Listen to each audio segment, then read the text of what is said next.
મિત્રો તમને આજે જૂનવાડી સિક્કા જૂનવાડી નોટ વિશે હું તમને મારું કલેક્શન બતાવું છું, એકવાર જોઈ લેજો. તમને વિડીયો સારો લાગે તો ચેનલને ફોલો કરજો અને અમારા વિડીયો તમને ગમતા હોય ને તો કમેન્ટ અને શેર જરૂર કરજો.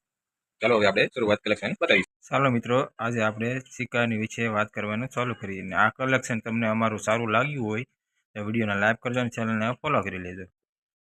આપણે આ સિક્કા બધાય મારા કલેક્શનમાં છે. આજ ઘણા સિક્કા તમને કુંભનો ખજાનો બતાવી દઉં.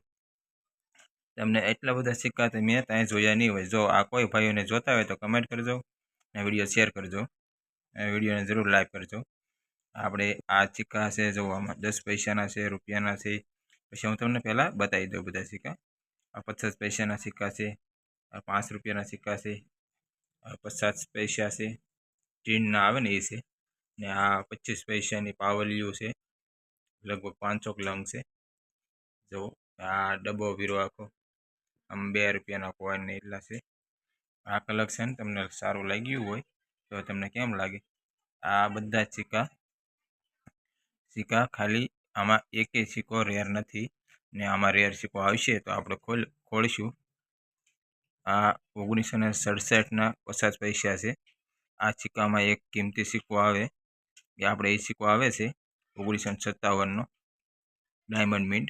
આ મારી પાસે ડાયમંડ મિન્ટ જ છે. કોઈ ભાઈઓને જોતો હોય તો કમેન્ટ કરજો અને વિડીયોને લાઈક કરજો. ને આવા સિક્કા તમને જોવા મળશે અમારી ચેનલ ઉપર. કલેક્શન બહુ સારું કલેક્શન જોવા મળે છે. ને આમાં મેં ઘણા કલેક્શનના વિડીયો નાખેલા છે. મેં તમને એક કીધું છું, એક રેર મેં તમને કીધેલું છે, એક રેરનું કોઈનનું લિંક્સ આવેલું છે. લિંક્સનો વિડીયો આની પછી તમને મળી જશે. તમે ત્યાં સુધી આ વિડીયોને ફૂલ વોચ કરજો ને વિડીયો અમારે જોતા રહેજો. અને તમારે આવા કલેક્શન ને આપણે સાસી નૃત્ય છે, આપણે સિક્કા તમને બતાવીશ. એની વિશે વાત કરીએ. આ સિક્કામાં એટલા બધા સિક્કા છે ને 25 પૈસાના. આ સિક્કામાં આપણે એક જ રેર સિક્કો આવે છે. એ સિક્કો રેર આવે છે 25 પૈસાનો 1980નો ડાયમંડ મિન્ટ. અને 25 પૈસામાં એક જ સિક્કો રેર આવે. એ રેર સિક્કાનો તમને જોવા મળી જશે. વિડીયો બનાવેલો છે મેં. લિંક્સ આપણે આવી ગયું ને એમાં આપણે આપી દઈશું. આ જોઈ જુઓ, 5 રૂપિયાનો સિક્કો આવે છે. ઇન્દિરા ગાંધી મોટો સિક્કો આવે, 12 ગ્રામમાં આવે. આ કુંભનો ખજાનો તમે આવો ખજાનો ત્યાં જોયો નહીં હોય. અહીં તો બહુ સારા સિક્કા પીડા છે, તમને બતાવીશ પછી.